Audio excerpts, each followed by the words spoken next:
There we go. All right. I believe recording has started. Yep. Great. Hi, everyone. My name is Melina Noel Cantu, and I am the CEO and founder of From Censored to Celebrated. And I'm thrilled to be, I think Anna, maybe it would be good to have your headphones. I'm so sorry. We had a really great tech check here last week with my guest, Anna Nguyen, and we're having issues with our sound today, so we don't know what that's about. But we're gonna go with the headphone route, and please just let us know if you're having trouble hearing. But we're trying to deal with the echo piece. My guest today is Anna Nguyen, and what I'm super excited about is I've known Anna for almost a year, and she's just been so supportive of me and my work around diverse sexuality and gender in so many different ways. And I'm excited to hear more about how she got into her work with PFLAG Austin. She's now the board president. How she got started with working with the TDOR event, the Transgender Day of Remembrance event, which is, as many of you know, happening here in the States and around the world on November 20th. And here in Austin, the event is actually the 21st. So yeah, we're going to talk about a lot of different things. We're going to start off just the two of us talking, and then we would love to, maybe in about 20 minutes, we'll be inviting people in to jump in and ask their question, see what Anna can tell you about your question, and we will go from there. We'll be on here for about an hour. So Anna, tell me a little bit about yourself. I know some, but tell the audience a little bit about you. Okay, so I'm in my 50s. I'm a transgender woman. I was born in London. I grew up in Saigon, Vietnam. Wow. When South Vietnam fell to the communists in 1975, I left and went to England. I lived there for a couple of years. Then I came to New York City to rejoin my family. I went to NYU, majored in computer science, spent my whole career as a software engineer. Wow. And in 92, I moved down to Austin.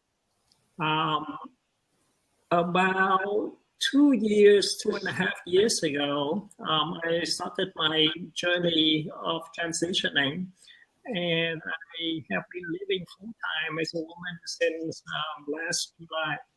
Wow. So more than a year now. Yep. Congratulations. Yay.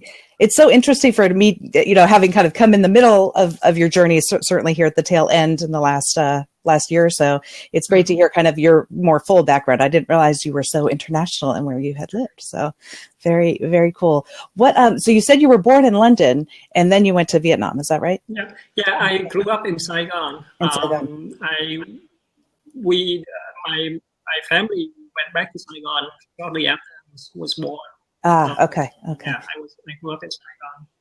Okay, interesting. I've spent some time in London. It sounds like you have too, and I'd forgotten we had that connection. So that's me. I have never been to Saigon though. What's a childhood memory that you have from living in Saigon? It was hot, and I remember. I was in junior high at the time, and I remember school started at 7:30 in the morning.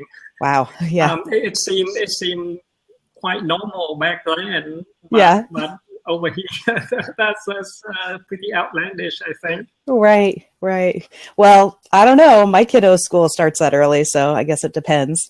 You know what? I'm missing that I can't see your whole face. Would you mind just, adjusting your camera a little bit? See, I'm adjusting mine. Not that that's helpful, but there. Oh, awesome. Yeah, we can see you better. You know how we have these little boxes above us, so it kind of is cutting off. There you go. Yay, there we can see you. To one side. Hi. Oh, we've got some folks joining us. Thanks, everybody. Good to see you. Looks like Arturo is here. I'm here with Anna Nguyen, who's the local Austin PFLAG board president, and I am a new board member. I'm really excited. We're talking about diverse sexuality and gender today, and specifically focusing on on transgender stuff, specifically because November is the month that we really talk about the challenges, especially when we remember all those who have died or been killed in the last year. And I believe that number at the Transgender Day of Remembrance does not account for people who commit suicide. Is that correct, Anna? That's correct. Only those who were victims of murder. Yeah, victims of murder. And that's worldwide. And I believe Yes. the latest number I saw is 43. Is that correct? It's a big number. I Yeah. haven't checked the website. It's tdor.info, but they have the full list on there, and that sounds about right. Yeah. It may be a fewer than last year, but not much different. Yeah, I'm sharing a link to where you can find an event in your local area, because I know they are worldwide, and it's great because it shows you the worldwide map and the visual. A lot of them happen in the States. But I just did a really quick count, so I wasn't sure if my number of 43 was right, but it feels like a bigger number than last year, which is really disturbing. So I know you're one of the organizers of that event, even though you're going to be in New York City, right, when it's happening, the one in Austin. So tell me about the one in New York that you're going to, and then how you think that'll be similar or different to the one here in Austin. Actually, I know nothing about the one in New York. Okay. The location. I do know that it will be held. I have been in contact with a couple of transgender women up there, and that's how I know that it's definitely on. But other than that, I have no idea. It would be very interesting to see how different or similar that event is up there. Yeah. Do you know, and I know the one here in Austin is on the City Hall steps, which is a great big kind of amphitheater. We have a very modern City Hall here, for those of you who haven't seen it, in Austin, Texas. How many years has it been at City Hall, and how long have you been involved with it? I believe it has been there probably 8 or 9 years. Don't quote me on that. I do know that it started in Austin. I have been involved with it for 3 years. Okay. The first time I was only an attendee. Last year I was part of the organizing committee, and this year again I'm hoping to organize. Wow. That's neat. I'm sorry you won't be there. I'm really excited. I'm so honored that you asked me to speak, and I don't think I've ever written a speech so early for something. So it's exciting. It's already done. So now I can just be excited about the event and not have to worry what I'm going to say. I've just been inviting people, which is always a really fun thing to do, because it is a wonderful event. And I think my first time was last year, and I brought my kids to the event, and it's very powerful, very, very powerful. So it'll be good. So tell me a little bit. So 3 years you've been part of the TDOR event, Transgender Day of Remembrance. Tell me a little bit about why you got involved. You said you've been transitioning since December 2013. Is that right? Yes. So almost 2 years, but you've been involved for 3 years. So what was that about for you? And tell me a little bit about that. So my first TDOR was very shortly after I started my transitioning process. I wasn't out yet at the time. So it was, I went because I must say it was mostly an opportunity to be with people. Oh, Anna, I'm having a lot of trouble hearing you. Let's try without the headphones. Just I took mine off thinking, okay, maybe that'll help. Well, my microphone levels is up pretty high already. So okay. Okay. It's just, all right, let me take off the headphone. Yeah, I want to really make sure. Okay. Is any better? Just take them off all the way. Let's see. Yeah, I unplugged it. Oh, you're unplugged. Oh, God. Oh, I could see with headphones. I think that is better. Let's just try that. Gosh, this is so strange today. You know, it's a beta system here, so. Yeah, yes, it was great. Yeah, it was great. Last time we were on here, you never know sometimes if there's more traffic. That may be part of the challenge too. So, okay, so yes, sorry. Coming back to, you've been involved with TDOR for the past 3 years, and tell me a little bit about how your journey in realizing in your own transition to being a transgender woman. Right. So the first year was winter 2013. Um, and I went to DOR, and as you know, it's a pretty heavy experience. Yes. But it was at the same time it was also quite comforting in a way for me to see so many transgender people together in one place. Yes. Despite the tone of the event, I actually find the whole event comforting. Yes. A bit selfish, of course, but well, there's a real power in having that many folks together, and because transgender folks are such a minority, to have that many in one place, I can imagine, as a cisgender person, I can imagine that would be very powerful for someone who feels that difference acutely in most, right. Feels marginalized in so many other areas. Yeah. Very cool. So you went to the first one, and then what happened for you over the next year? So over the next 6-7 months after that was when I started on hormone replacement therapy. And in July of last year, 2014, when I came out of work, and to all my relatives, to all my friends, always in the space of a week. The space of a week. Wow. Okay. That's impressive. You might have. Oh, Anna, I'm so losing you. What is going on with us? Okay, I see you. It's just I can't hear you very well.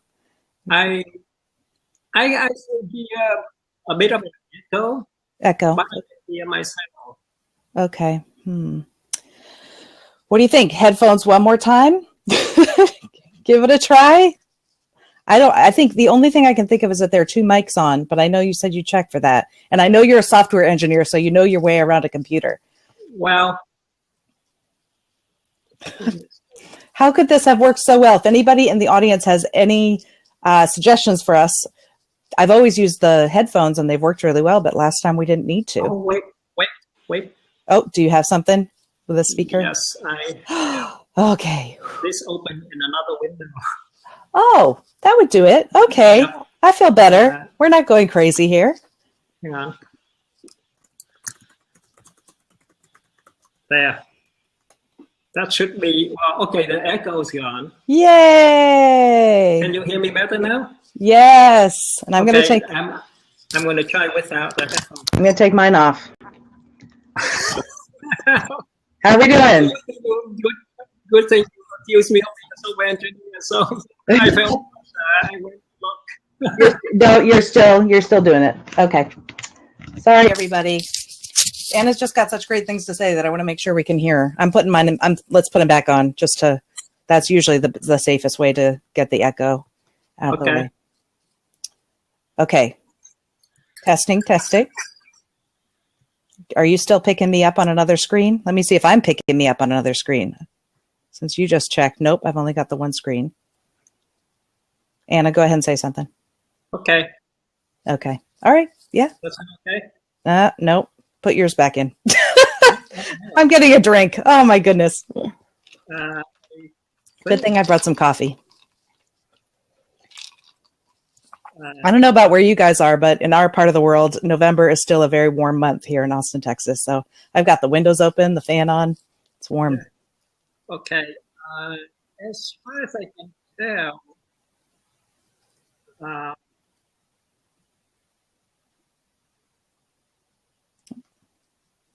all right. Well, Anna should be coming back shortly. Sorry for all the technical difficulties. Like I said, when we did our tech run last time, it was easy. There was no sound issue. So I am not sure. We did the recording and everything, and it sounded great. So for all of you who are joining us today, we're really focusing on in terms of celebrating diverse gender and sexuality, we're really focusing on gender identity and gender expression, specifically the transgender experience, and exploring that more in depth. And my guest does identify as a transgender woman and was talking a little bit about her transition. Her name is Anna Nguyen, and you can find out more about her on my website. And I did share that, so you can scroll up and see that. And I identify as a cisgender woman. So as long as we're kind of getting our gender identity out there and talking about it, it's something that I know has been more in the news in the past year or so, and a lot around the bathroom bills that have been happening with the HERO referendum in Houston. And then this week, I don't know if you all have heard, but I don't see you either, Anna. Let me unlock the seat. There we go. I just opened a seat for you, Anna. And in Dallas, the council updated the language in their ordinance that was around creating safer bathrooms and just stronger civil rights for transgender people in Dallas. And there's been an uproar about that. So, and I was just filling everybody in on what's been happening here in Texas. And of course, here in Austin, we have a wonderful ordinance that was put into place last December, which is, to me, a little bit later, much, much later than it should have been done. But I'm proud that we're in Austin, in a place where they do have all gender restrooms are supposed to be signed that way for single stall restrooms. And that has been a huge uproar around the country. So okay. I'm assuming that you can hear me. I can hear you. Awesome. Okay. Fantastic. Turn your volume up a little bit. That's great. That's great. That's perfect. Something weird going on in another tab in my browser. So got it. No, you sound way better. Okay. Great. Good. Okay, good. Well, just while we're talking about the bathroom stuff and the all gender restroom stuff, I want to get your take on it, and then we'll get back to our other questions and talk more about Transgender Day of Remembrance. But tell me a little bit about what your experience with the whole all gender restroom thing has been, because it's a big ordeal. So personally, I don't feel like I have an issue with using and the appropriate restroom, whether it's a single occupancy restroom or multiple occupancy. But I do understand that not all transgender women or transgender men can present as the preferred gender. Right. So I can see that how there might be issues with them going into a particular restroom. Yeah. So I think the City of Austin ordinance was a really, really good thing. Now, let me point out that the ordinance requires that single occupancy restroom be labeled appropriately, be labeled as gender neutral. Now, multiple occupancy restroom are still the way they were, i.e., men's room and women's room. But certainly for the single occupancy restroom, that's one step forward in removing the potential of hostility when a transgender person goes into such a restroom, because you can imagine if somebody who doesn't look obviously like the gender that they are living in, coming out of a restroom that's labeled for the opposite gender, that would be that could cause a lot of at the very least discomfort and maybe hostility from various people. Yes. And I think there has been a lot of fear around this. And there's been as often happens, I don't know, I remember we talked about this a lot when I was getting my master's in sexuality studies, is so often, any social panic is linked to something sexual. So this whole thing around creating safe spaces for people who identify somewhere along the gender spectrum, because of course not everyone identifies with male or female, and some days someone may prefer or be inhabiting and feel authentically as she or her or he or him, and it may change from day to day. I do know people where that's the case, or they prefer using they and they don't want to be identified with a gender at all. And so what's the challenge is that now this request for inclusivity and the awareness of, hey, there's a whole gender spectrum out here. Let's create safe space for everybody so that you don't have to choose a binary bathroom if you don't wish to, and there is a space available to you. It's being linked with sexual predators, which, as far as I know, there is actually absolutely no research connecting these. And yet that is what the zeitgeist has become. And the fear mongering is around this idea of sexual predators. And it's just so frustrating to me because people just want to pee in peace. You know, they just want to pee in peace and find a safe place to do that. And of course, it links back to what we're talking about with the Transgender Day of Remembrance, that there is very justifiable fear that transgender folks and folks who are along this gender spectrum may often experience just on a daily level, this kind of not just microaggression, but even a much bigger, much more fear-based, larger aggression and fear for their lives. So. Yeah. So yeah, it's kind of strange. I mean, I know Texas is often right at the middle of this stuff, but we're really at the middle of it this week. So past couple of weeks. Anna, your head is getting cut off again. Go ahead and move over a little bit so we can see your beautiful face. Other way. Other way.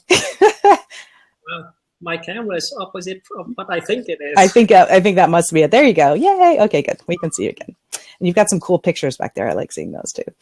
So I put up a link just in case anyone's interested. I'm really fired up about the all gender restrooms. I've been talking about it some with Anna, and I have a call to action around it. So if you want to go ahead and check out the link that I put up on my website, censoredtocelebrated.com, at all gender restrooms, you can find out more about what I'm doing with that. And I've been getting really great feedback, Anna. Thank you for your support on that. So back to Transgender Day of Remembrance.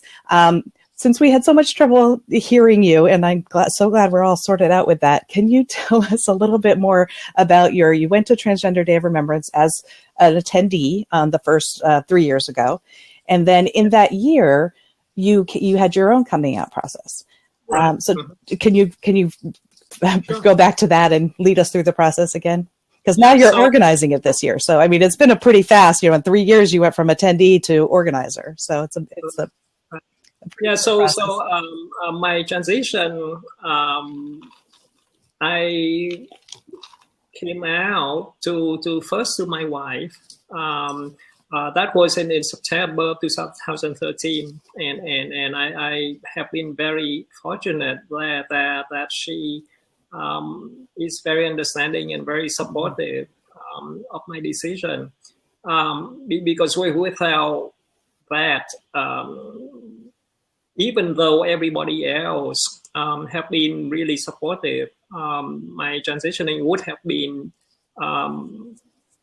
more difficult because I don't have that foundation of a good relationship with my wife to build up. So I came out to her, then to my brothers and my parents and my nephew and nieces. And then in July, that was when I pretty much came out to all my friends, friends on Facebook, all my relatives, and at work. Now I'm a bit. I did something that was a bit clever that I'm quite proud of. Oh, I want to hear. Okay. In preparing for my coming out, and that is that in on Halloween of 2013, we had a costume day at work, and so as you may have mentioned, I'm sewing and fashion design is one of my hobbies. Yes. So for my Halloween costume that year, I made a Pan Am stewardess costume, and I wore that to work. Of course, I wasn't out yet, and it was quite a surprise to everybody. But I must say, everybody was really impressed. Oh, cool. Presented myself and actually won the best costume prize with that. So, but that kind of put a germ of an idea into people's head that maybe this is not a Halloween dress up one time kind of thing. So July of 2014, when I came out, I guess people were surprised, but it wasn't an out of the blue kind of thing. So anyway, I mean, everybody at work was completely supportive and extremely understanding. In a way, I expected that because I work at a software company, and in the high-tech industry, I think people in general are better informed and probably more open-minded. So I wasn't expecting any issues, but there were a few people whom I thought would have issues with my transitioning. But as it turned out, the people that I thought would be maybe hostile towards towards my coming out turned out to be among the most supportive people. Wow. So it was a really great experience, and the best advice that I had from somebody about coming out was to liken it to taking off a Band-Aid. You can either do it slowly a bit at a time, or you can just rip it off and deal with the fallout. And I decided to go with the rip it off approach. Yeah. And I must say I was really surprised at how amazing everybody was. Oh, it's wonderful to hear a story like that, because as we know, that's not the case for everyone. And so it's absolutely one of the reasons I wanted to have you come join us, because I know you have had more positive experiences. And I think getting that message out is really powerful and empowering for folks to hear. Yeah, I think that is becoming more and more the case, though. I mean, it's by no means universal yet. But I think I hear more of people having not having issues than I hear of people having to deal with hostility and friction when they come out.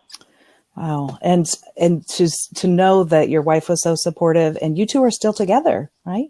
Yes, we are. It's a work in progress. Our relationship, because obviously this is not what she signed up for when we got married,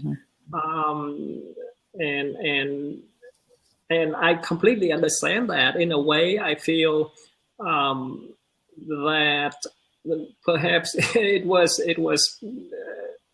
selfish of me to pursue what I want at her expense.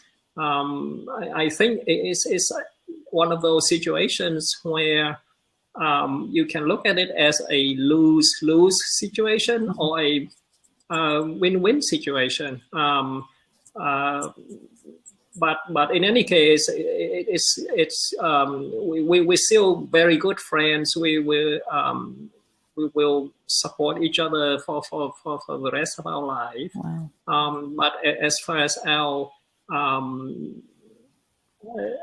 future plans, that's still being formed. Sure.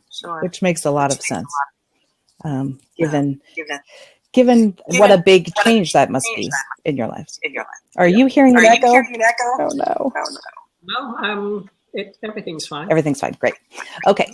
So I can only imagine that that's been a big challenge. And it sounds like fairly smooth, and you have somebody who's really willing to work with you and is pretty understanding, it sounds like. My question is, and this is something that has come up a lot because this has become so much more public as an issue, and more people are coming out with their stories. What's your sense of, I mean, I hear kind of the whole gamut of when people know, oh, my authentic self is different in my head and my heart than what a doctor said about me when I was born, than what my genitals might say to somebody else. So what was your experience of kind of like your understanding and knowing when you were more aware around this? Right. You're completely correct that is different for everybody. Everybody. For me, I have been a cross-dresser for a very, very long time, and I had thought nothing of it. I've been pretty much convinced that that's what it was, that it's just something I like doing, and that's all there is to it. But when it several years ago,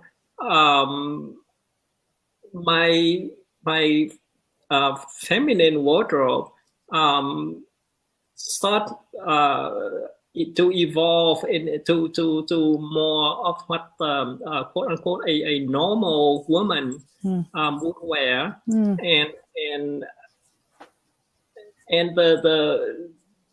the how I feel when I dress like a normal woman is completely different than when I dress in something that's more stylized or sexualized. And so that got me thinking that there is more to this than just a hobby. Yeah. So I started. I started seeing a therapist, and over the course of about a year or so, I answered many questions for myself. But the one question that was that clarified everything for me was the question of whether I would rather spend the rest of my life as a woman or as a man. And the answer to that was immediate and very clear to me, that I want to spend the rest of my life as a woman. And that's when I know that that's what I need to do. Now, I mean, I guess that's a little bit not the typical transgender narrative of how somebody always know that they are in the wrong body, or that they are living in the wrong gender. And I know that there are definitely people who feel that to a very strong and very distinct and very, very clear degree. For me, it wasn't like that. It was kind of a journey, a process of discovery. What I really appreciate about your own journey and how you explain it so clearly is that it was about a lot of self-exploration and getting support around that. And really, I think there's often a perception that somebody just changes, like, oh, today I'm a woman, I've been a man all my life, today I'm a woman. And I think it's so much more nuanced and complicated than that. And as your story points out, people get there in lots of different ways, and sometimes we don't have the language or the cultural understanding of what our lived experience is, but we have this lived experience and we don't always know how to interpret it. Yeah, and universally, I think it is a very serious and grave decision. People often don't appreciate what a huge decision that is. I mean, nobody would transition as a casual thing, especially since they know of the potential problems that they will face when they transition, and people still transition knowing that that they might run into issues. So that's kind of like an indication that this is not a casual thing. It's not something that people do because they feel like it, or because they do it for fun, or tomorrow they might change their mind. It's not like that at all. Yeah, I agree. And I think the other thing is, I mean, you're clearly an adult person who made this decision as an adult, and came to this awareness, it sounds like, as an adult. And there's often a lot of question, and this is kind of a whole other topic, so we won't go there, but I know it comes up a lot, is how can young children know? And I think because gender is so complex, and some of it feels cultural and some of it feels biological, and kind of the whole mix can be very complicated. It's really fascinating to see what the young ones are teaching us about how they know, how they come to their clarity. And so that's, as you know, a very interesting topic to me. So I do want to realize what time it is. We're at a little past, almost 40 minutes past the hour, and I want to open up the floor for some questions. So, and please, folks, tell a little bird that we're here talking. And if anybody would like to ask a question, we're going to be open in the next 20 minutes to do that, talking about celebrating diverse sexuality and gender, and specifically talking about being transgender and celebrating what it means to be transgender in this kind of somber month of November, when we have the Transgender Day of Remembrance, when the community really takes the time to honor the experience of those who have been killed in the past year. And as far as we can tell, most of those folks are being killed because of being identified as transgender. So, of course, again, it's hard to know, but it's still a very large and scary number for such a small population worldwide of people. So, Anna, thanks for telling a little bird. I appreciate it. I love that little button, and it looks like you can tell your friends on Facebook too. That's new. I hadn't seen that recently. So you've told us a little bit about yourself, and you've definitely mentioned the fashion. And what I love about you mentioning that your interest in fashion is that you've seemed to melded it with engineering and your work with engineering. Can you tell us a little bit about how you've done that? Right. So I think there are actually a lot in common between the two. Between the two. That's neat. So software engineering is still not wholly a science. I still routinely hear people saying that it's as much of an art as a science, because with software engineering you and fashion design, actually, in both cases, I would take what I know, and given an end goal, I would need to get there given what I know and what I can invent or imagine anew. So there's, for me, the process actually not all that different. Now with fashion design, it started with sewing. So I'm a pretty slightly built person. So I started sewing as a way to have clothes that fit me well, and I'm naturally very inquisitive and curious. So I started learning everything I can about everything related to sewing, from drafting the pattern for the garments to garment constructions to fashion design and all that. So and all that is something that I really enjoyed. So and I've been doing both for probably about the same amount of time, because I started sewing when I was in college. Wow. So I've been a software engineer and a fashion designer and seamstress for equal amount of time. How neat. So it's always been connected in some way, in the sense that you've been doing it the same amount of time. How cool. Yeah. And so my understanding, and correct me if I'm wrong, but my understanding is that you are working with software that you can put your measurements in and say what dress you want the pattern for, and then it spits out or helps you print out the pattern that will fit your body or whoever's body you're designing for. So. Right. So that was a very very fortunate set of circumstances that led me to be doing that. So back in May of this year, I took a leave of absence from my company, and the plan was to do a custom fashion business catering to transgender women. Okay. But through well, I tell the story. It's not that long.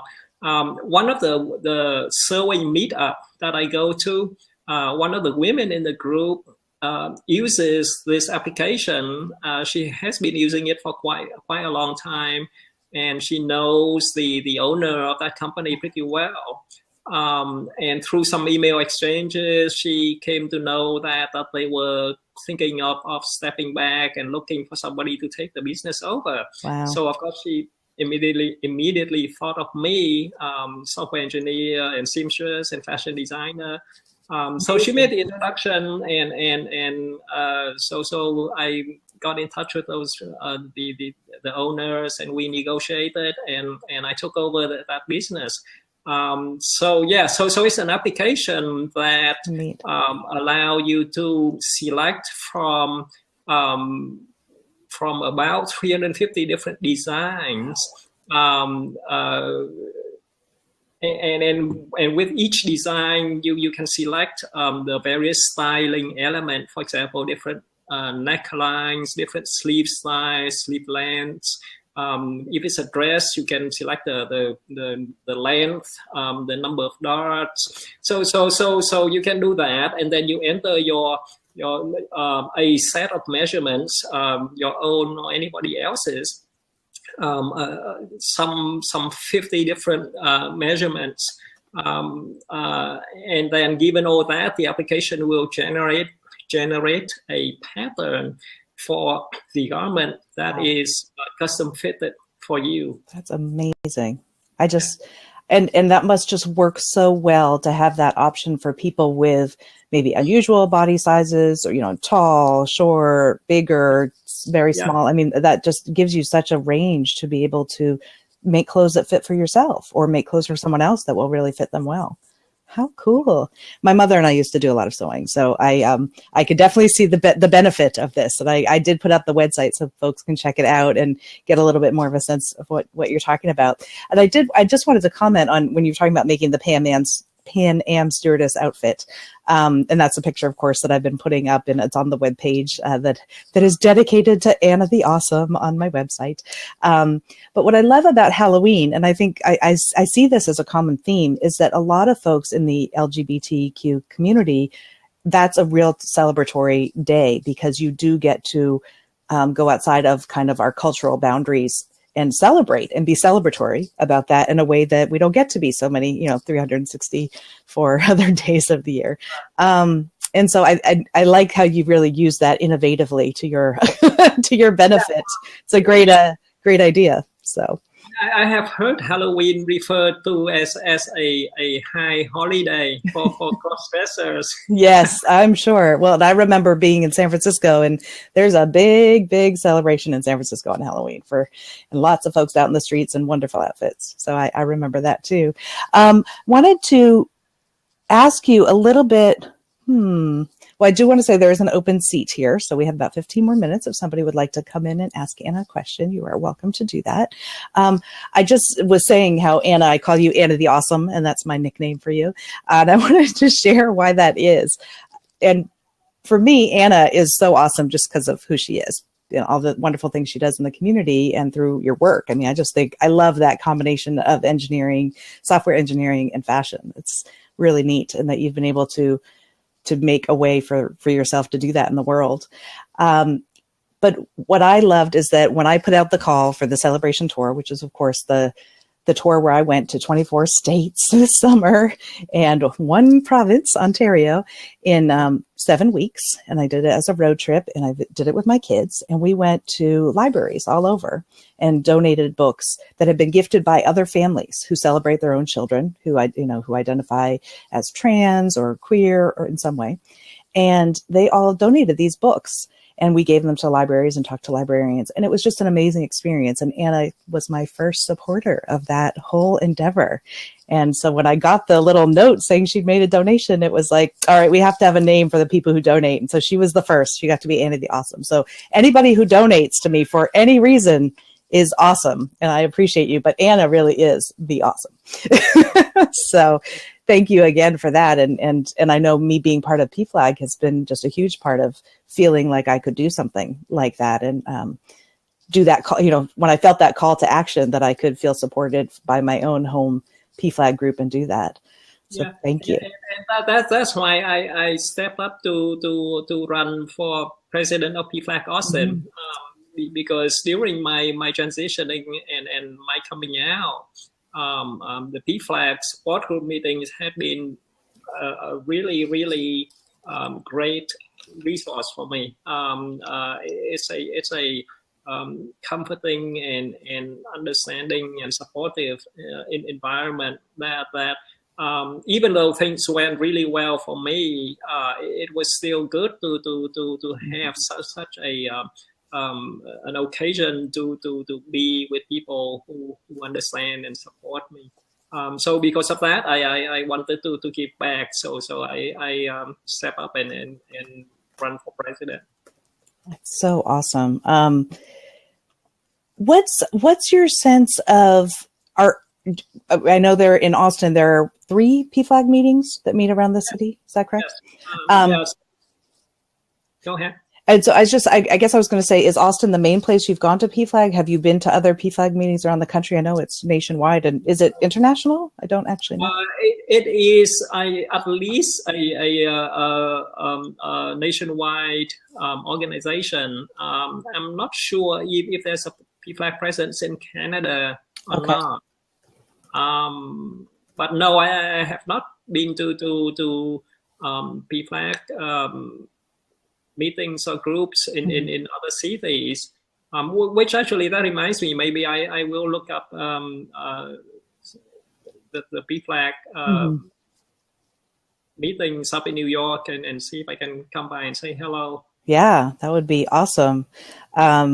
It's kind of like libraries, right? There are PFLAGs in almost so many communities that they're maybe not quite as accessible because PFLAG meetings tend to be on a certain night of the week or at a certain time, but and libraries are open pretty much 7 days a week. I found out it's pretty awesome. But I do love how national, at least in the US and then perhaps beyond, they are, and that you can find a supportive place to talk if you need to do that. I think is so valuable. I just put up our PFLAG Austin website. I know there's a PFLAG national website as well. If folks want to find that, you can really just Google PFLAG and it'll come up. Now, PFLAG is also supporting the Transgender Day of Remembrance this year. Is that right? Yes, we are. PFLAG Austin is one of the co-sponsors for the TDOR Austin event. And who else is co-sponsoring that? Like, who are some of the folks who are making that happen here in Austin? The organizing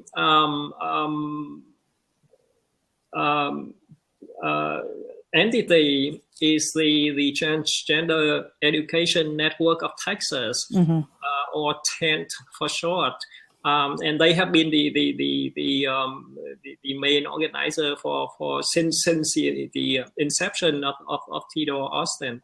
There are other organizations that sponsor or sponsor in some manner, either lending their name to the event or supporting it financially, such as the Austin Gay and Lesbian Chamber of Commerce, and groups such as that. Right. I can't think of any other right now, but right. a handful of LGBT and LGBT organizations that sponsor the event as well. It's so great. I think there's a lot to be said for collaboration and coordination. And I know Austin does that really well, and I'm glad. It's exciting for me to be in a place, and I know that's not always true. And so it's interesting to think of what are ways that we can make that coordination happen, between cities, nationally, as well as in our own community. So I put up the invitation to the TDOR event here in Austin. You can go and find that on Facebook. And we have just a couple minutes, so I want to ask you, this is kind of my latest favorite question. And I know that you had helped me with my project for Leadership Austin, speaking of like a way to kind of meet other people and coordinate and collaborate around how can we address challenges in a community. And the leadership program, that it is national. It's like PFLAG in that like every community has one, or every larger community has one. And so if I started Leadership Austin, I could go up to Leadership Madison and connect with those folks up there. So it's kind of neat that way. And we did a project around diversity and inclusion, and I had talked with you about that. And specifically, how is Austin inclusive or not in Austin?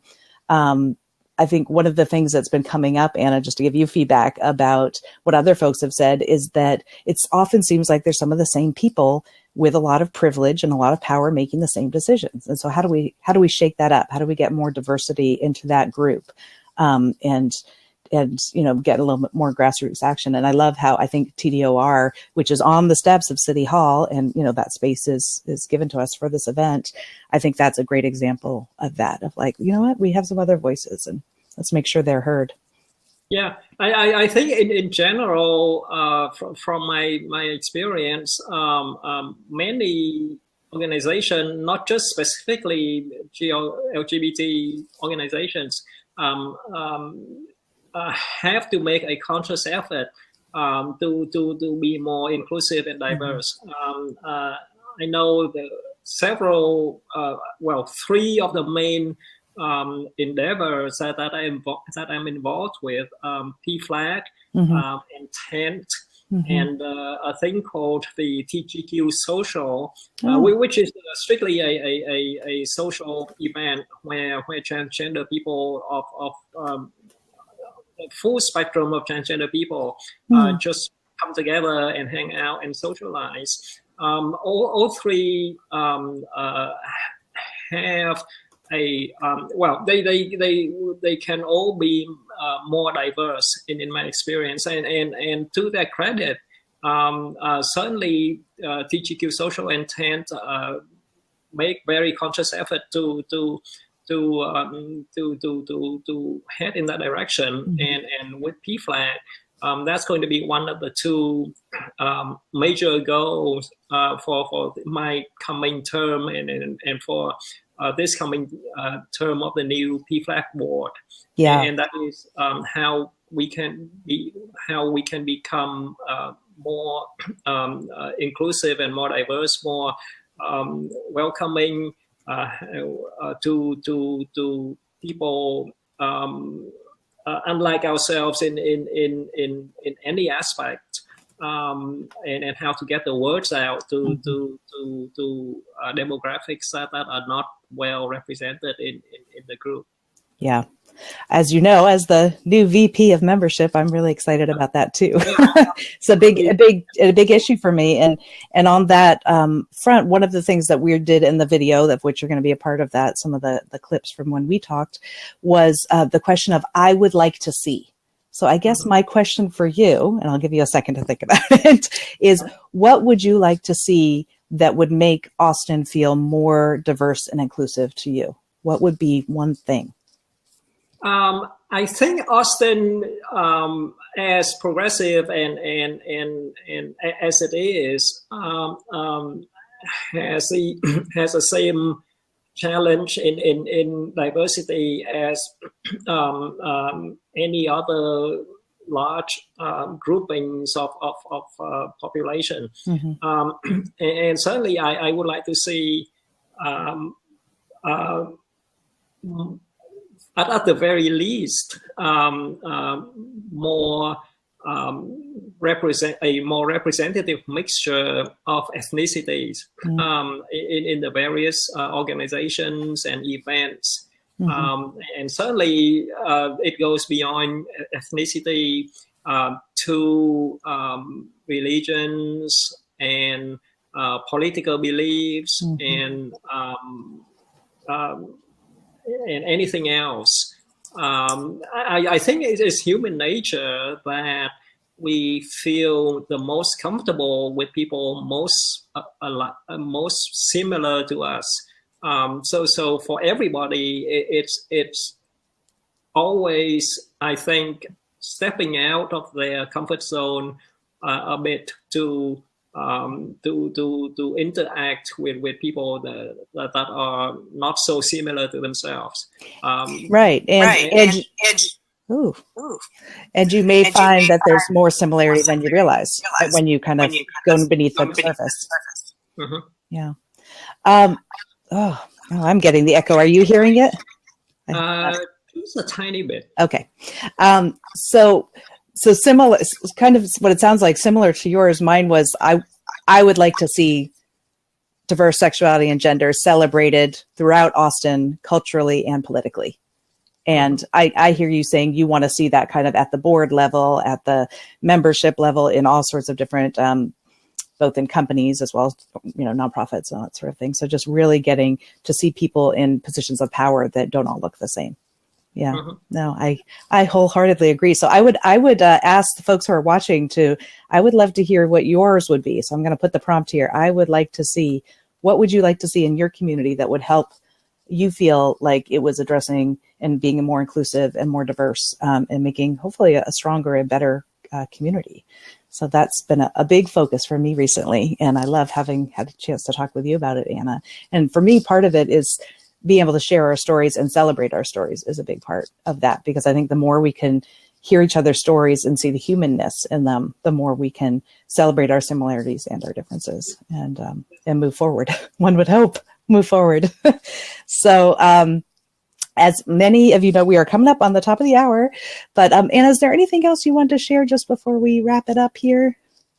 I think we've covered a lot of ground. Yeah. I really enjoyed this opportunity. I mean, that hour went by so fast. I know, and we did have the glitches at the beginning, so but I'm glad we got all that figured out, and I think it was great. We talked a lot about PFLAG, Transgender Day of Remembrance, which of course is coming up in just a week or so.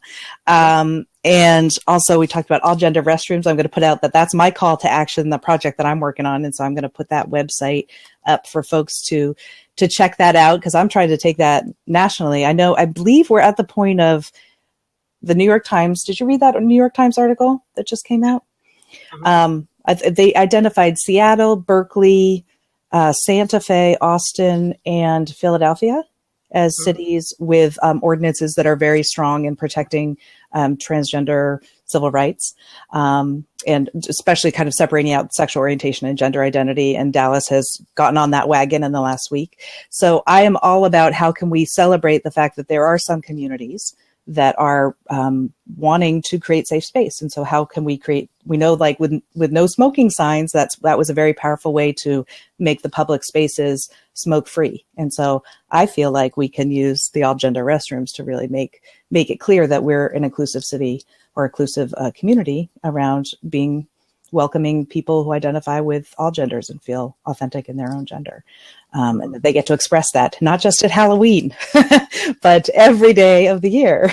So again, what a great example. And Anna, thank you so much for being with me today, sharing your story. I mean, it's always amazing to me when someone can really be present and share their story in the way that you did today. And I just honor you for it. And I'm very grateful, and I celebrate you.